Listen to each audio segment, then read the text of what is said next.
my friends, welcome. This is Archangel. Liberation, why? Now, you might be thinking to yourself, liberation, why? Many have asked me this very question, and many have probably thought themselves quite clever for saying liberation why, as in the question rather than the letter. Why liberation? What are dudes complaining about? Why don't disgruntled, jaded, ugly, juvenile, gay males that can't get dates simply just go their own way and leave everybody else alone? Why male liberation? Because males are beaten down, abused, and disposed of en masse by everyone, including society, females, and other males. That's why. I wish to rescue males from pain and suffering, or at the very least, to assist them while they recover from the meat grinder of culture and societies that garner sustenance upon the toil, blood, and backs of males who are as cherished as disposable Kleenexes. I feel righteous anger, and I am honored to rage against inequity for those too battered to help themselves. I feel it a privilege to revolt for those males who still imprison themselves on the plantation, unable or unwilling to embrace freedom from utility. I revolt against injustice as old as time itself. People, they probably think, oh, we have so much more pressing issues that need grown-up attentions, not these made-up nonsensical theories about male bashing.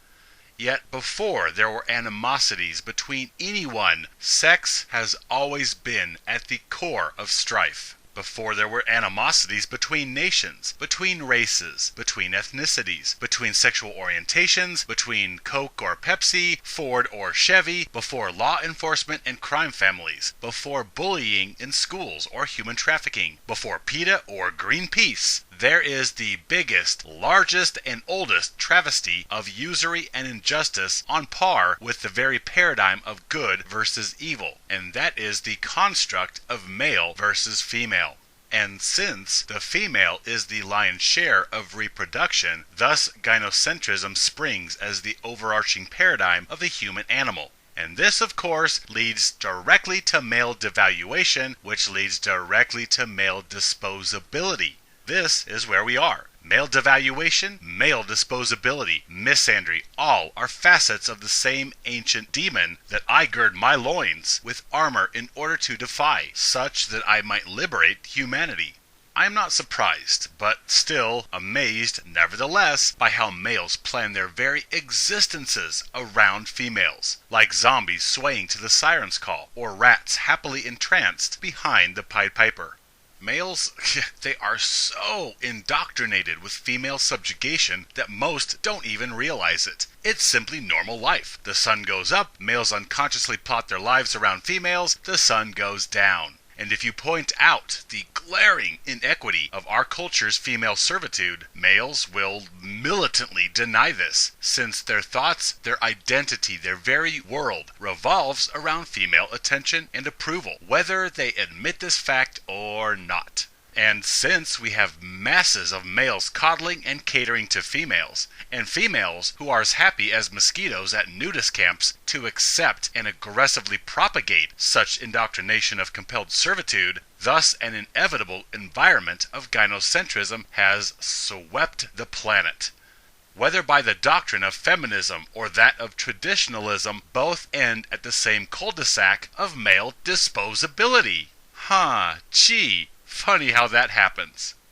I see male devaluation everywhere. Pop culture and the media is rife with it. Guys are everything from bumbling, ugly fart machines on the one hand to raping, plundering demons on the other.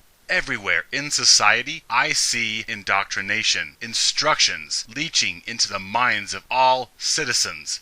Females are instructed on how they should expect and demand guys to treat them, and males are instructed on how they should pamper and treat females, and do their manual labor, and pay for them and support them and take their abuse and save them from toil or hardship or defend them at all costs, including jumping in front of speeding trains. The populace sees and is exposed to these messages over and over again, everywhere we look. However, I and other awakened males simply observe the propaganda for the flagrant misandristic societal brainwashing that it is, whereas the entranced masses of drone males simply absorb it as subliminal instruction, subliminal coding everywhere that indoctrinates males into servitude and disposability by society and into utility and usury at the behest of gynocentrism, which ultimately is all for the benefit of females.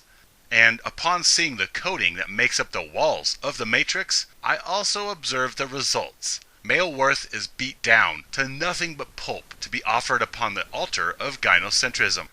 I am saddened that males viciously abuse and eschew other mistreated males, all the while rolling over like a little puppy dog for their slave master, who will chuck them out with the trash the minute they fail to serve. I see male disposability. Moreover, I see the programming that leads males into lifelong servitude of females. The brainwashing is everywhere. It's a melancholy fascination to observe male behavior once you understand the underpinning programming that precipitates their predictable behaviors. I observe guys at the gym, at the store, on the street, everywhere, talking sports and getting loud or acting some exaggerated form of machismo to convince passers-by of his beast nature. I see guys throw around weight like monsters, yet gather around the water fountain to talk about their 4 or 5 or 12 kids with the other domesticated males who have been broken and surrendered to the same ball and chain. I have watched this behavior all my life. House-trained males stealing fleeting moments away from the boss to briefly commiserate abandoned hopes and lament discarded dreams with other potty-trained males. I observe these males breathe justification into their servitude by berating themselves and other males, while elevating the old lady as the better half, his salvation, the best thing that ever happened to him, and she knows what's best. And of course, there is the saddest fairy tale of all that these males tell themselves to explain away their willing subjugation. She loves me. After the red pill, they see that she didn't actually love me, she loved my utility. Take away everything you do for her, and you will soon find out exactly how much she loves you as a human being.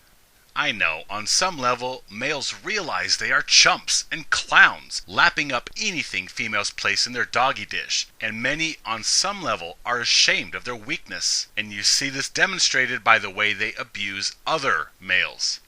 I see it day in, day out. Males posture and throw bows and mean mug other males when they are alone, becoming even more hostile with exaggerated machismo towards other males when a female enters the premises. I watch behaviors of males who puff their feathers as if they have any power at all, as if they have any autonomy from society rather than their obvious conformity to its gynocentric tenets. I watch how anytime a female comes around, males eyeball her like vultures eyeballing 2-day-old squashed possum while simultaneously monitoring the other vultures eyeballing the same mess. Males are so needy for female attention and approval, and we are so willing to throw our brothers under the bus in order to achieve this belly rub and pat on the forehead from females. I watch males swarm around females, beguiling them with flatteries and mocking themselves and their sex simply to pander to these goddesses. Just today, I was talking to a couple guys, and we were talking about get-rich-quick schemes. So I suggested off the cuff that one simply finds a rich old lady, marries her, plays her like a fiddle, then divorces her and takes half of her stuff. Or rather, half of the stuff from the guy that she got her wealth from. Then, one of the housebroken males involved in the conversation noticed that a cute female in close proximity was eavesdropping on our little conversation. So he spoke up with feigned shock and asked me, "How could you suggest something like that?" Then he turned to her and pandered, "Psst, guys are pigs." The other guys simply remained silent as he pandered to this female. Oh, but not I. I got serious and responded, no, they are not. You might be. So he rolled his eyes and again turned to her and placated her once again. Yeah, men are dogs and pigs. No, men are not. You can speak for yourself. I would not stand down. He simply ended up walking away, saying, "Yes, we are," and I would shoot back, "No, I am not." His spectacle was pathetic. If a group of females were standing around discussing how to take men to the cleaners, do you think any of those females would attempt to placate an eavesdropping male by saying, women are pigs, how could they suggest such deceitful manipulation, marrying a man for his money? We're all bitches. Really, do you think that would ever happen? No, not so much. I see young males flock to the gym, seeking to increase their curb appeal for females, or to try and get bigger, more powerful, to help remedy a battered self-esteem, the result of being reminded daily about how worthless they are because they are boys, and then forced to play the game where males tear each other down and females merely sit back and choose whoever tickles their fancy. I try to counsel males to just leave females alone and pursue their own dreams. Yet, I realize that male dreams completely revolve around females and garnering their attention. Ultimately, male dreams, whether it is to be a rapper, or a pro sports player, or a bodybuilder, or a corporate tycoon, or an inventor that will revolutionize the world, each and every one of these dreams includes gratuitous attractive females by their side. And so, even males that postpone female interaction as they chase fame all eventually want female attention and acknowledgement for their hard-earned success. And so, male dreams eventually end at the same destination, female approval. I mean, what young man dreams of stardom without hot chicks in the picture somewhere? Yeah, doesn't happen. So, even as I tell males of all stripes to eschew females romantically, and even as they nod their heads in agreement to my wisdom, I know deep down that all they desire is to be validated by a female and told that they are valuable and actually matter. And males would drop all their hopes and dreams and ambitions in a second over a female. Wait, in fact, males do this all the time. When a female comes along and tells them what they want to hear or strokes their badly damaged persona as a male, they go from Superman ready to take on the universe to a simpering 9-to-5 time card puncher in order to support a gaggle of kids and a female who no longer strokes his hair at night and tells him that he actually matters to this world. Yeah, I know, I'm just silly, huh? No one really even pays me attention. I'm sure to the brainwashed drones, I'm just an ugly loser who can't get a date, or simply bitter from some rejection, and I am choking on self-pity. Or I am part of the crazy tinfoil hat brigade with whacked out conspiracy theories about male oppression or prejudice against dudes. And sadly, if males ever do take the red pill, it will be after countless malevolent daggers have left malicious wounds upon their souls by demanding girlfriends or abusive family members, perhaps after a wallet and soul-crushing marriage, or 2 or 3. I try to save males these destructive lessons by offering my red pills. But, for the most part, I am ridiculed and rebuked as selfish or dismissed with a serious case of Peter Pan syndrome because I won't grow up, meaning I'm not prostrating myself before gynocentrism and chaining myself to a paycheck and a slave master, goddess, like all the other well-behaved male sheeple in society do. I am mocked. And I have been all my life, because I don't fall into line at the trough and allow myself to be herded with the other cattle up the ramps bound for the slaughterhouse. In fact, many males probably have no idea that anything is wrong. What is this dude rambling on about? You grow up, you get a job, get married, have kids. It's the natural order of things. It's what we do. Come on, man, get with the program. To the brainwashed masses, gynocentrism, male utility, male disposability, bills and flight delays, these are all part of life. It's just how things are. Indeed, so thinks every man before taking the red pill. I see married males all day long, acting happy with plastic smiles, parroting all the right words about how great their woman is, and how exalted and angelic she is for putting up with him. About how wonderful and rewarding family life is, couldn't imagine existence any other way. Yet, I observe something while they bark all this appropriate, socially acceptable phraseology. They have no fire in their eyes. I sense a sadness, the resignation of a broken animal. I try to point out the inequities of male-female relations on the spinning, unjust rock. I try to incite some semblance of outrage on their part because of the usury and manipulation they have been made to endure under the guise of romance or being a man and taking on your responsibilities.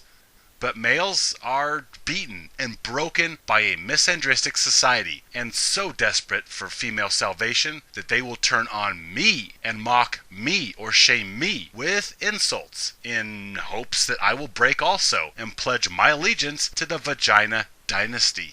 This is why males turn on each other, to avoid the uncomfortable realities about the opposite sex and their subsequent dependence upon female approval. The tragic joke is that I have already been there, broken, swearing my solidarity to the vaginasty. My pearls of wisdom come from street smarts rather than book smarts, and after Herculean effort, I extracted myself from the meat grinder. Been there, done that. Yet to those who have not yet noticed the rustling curtain because they are still entranced by the suspended image of the wizard, these folks see me and my rantings as an anomaly, that something must be wrong with me, when in reality something is actually right with me.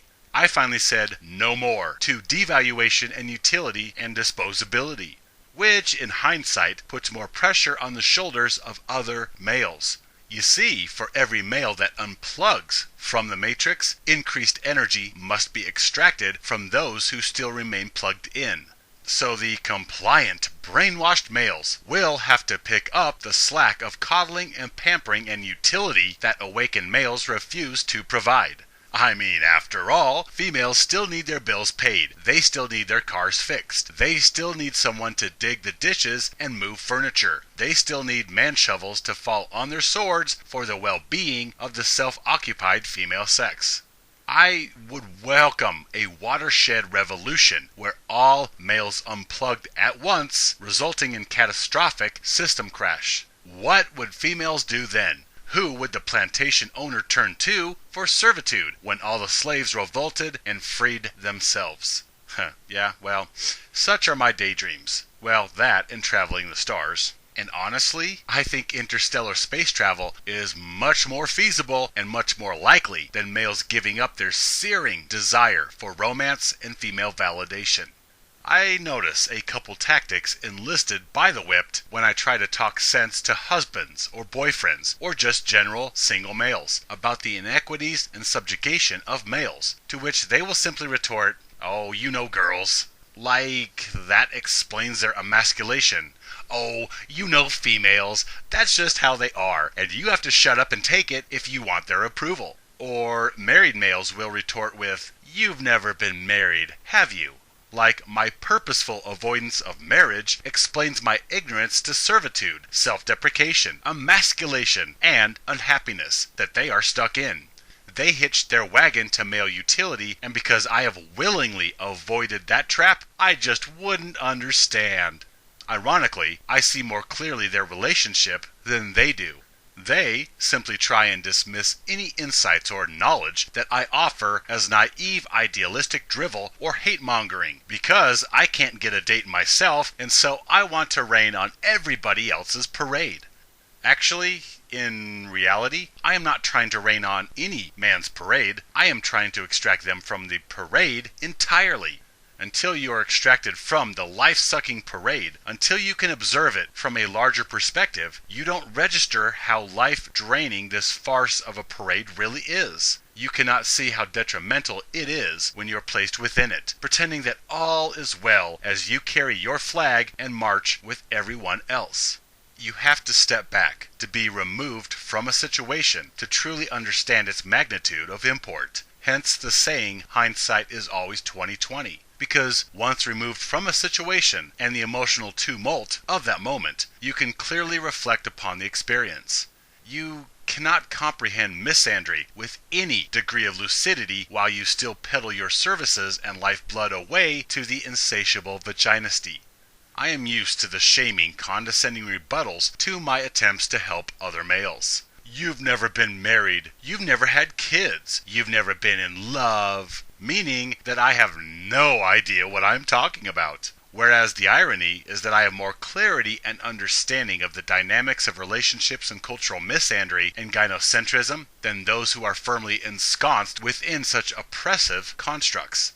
I am like a free lion trying to tell the caged lion about the inequities of his cage and that he deserves better. Then the caged lion simply retorts, "You've never been in a cage, have you? Well, when you grow up and accept your responsibilities, you too will be in a cage, and then you will understand. Then we can get together and joke about our cages and how they are benevolent, and in all reality, that our cages are actually good for us. So don't talk to me about freedom and roaming the savannah, doing whatever you want. When you join our ranks of misery, you will finally understand why we bow to the emasculation of ourselves and leave our sons unprotected and exposed to the same tragedy and indoctrination. When you accept your cage, then you will understand why we prostrate ourselves before females and the almighty vaginisty. When you accept your cage, you will understand why we place our burnt offerings upon the altar of female worship. When you accept your cage, you will understand why we shame males into the same malicious quicksand of utility to females.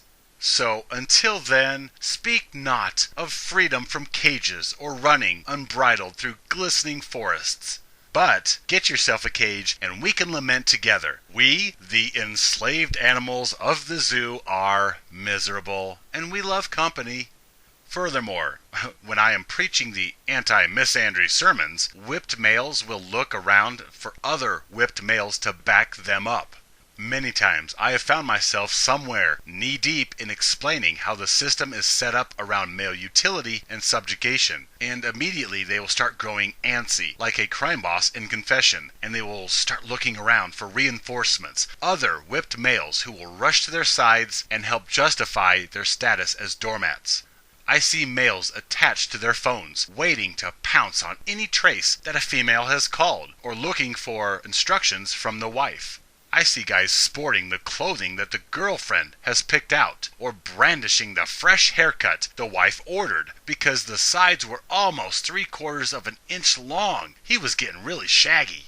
All of this simply yodels out the man's conformity to male utility and disposability by submitting to the agreed upon aesthetic consensus for male appearance. Meanwhile, these guys will try to act like they have any say-so. They are the ones that want the buzz or crew cut that every other male has. They're the ones that can't stand their shaggy hair. It has nothing to do with conformity of appearance, which translates into acceptance of disposability. No, it's not a neon swastika to society which signals that I conform, and thus I serve and have sympathies for the vaginisty.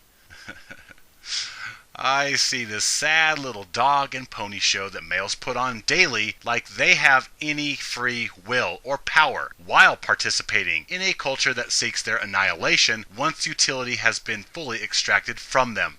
I watch males tear into each other and demean themselves for female attention and entertainment. I see the pathetic behaviors, and I wish I could spare them the devaluation that I have felt all my life.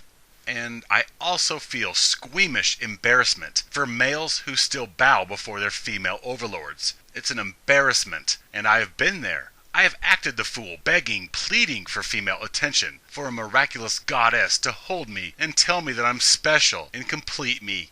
I feel pity and even some disgust when I see emotionally impoverished males attack and denounce other emotionally impoverished males, simply to try and get a few seconds of time and ego stroking from females.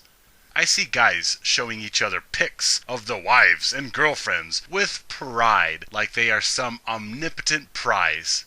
Yet, what I see in all this picture bragging is, this is the angel that gives me relevance in this world. I see males grasping at traditionalism or notions of patriarchy in attempts to pretend to themselves and other whipped males that they are in charge or that females desire and need them, even though they are handymen and doormats at home completing all instructions issued them by the boss.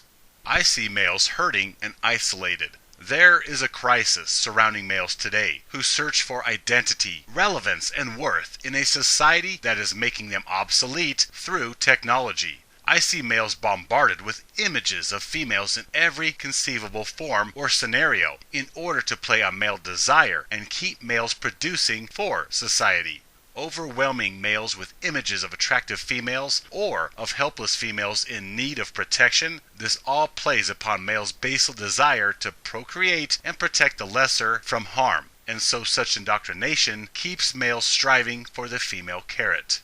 All of this programming about duty and honor and service compels males to embrace their disposability for the benefit of all others. Brainwashing from movies to magazines, radios to advertising. Males are subconsciously programmed to serve females with utility and offer up your disposability as homage to these breasted angels incarnate. I see male devaluation everywhere. I see misandry everywhere. I see the male plight of servitude and lower value everywhere. So, liberation, why? Because I am tired of the wreckage and suffering caused by gynocentrism's voracious consumption of male life just to keep society functioning.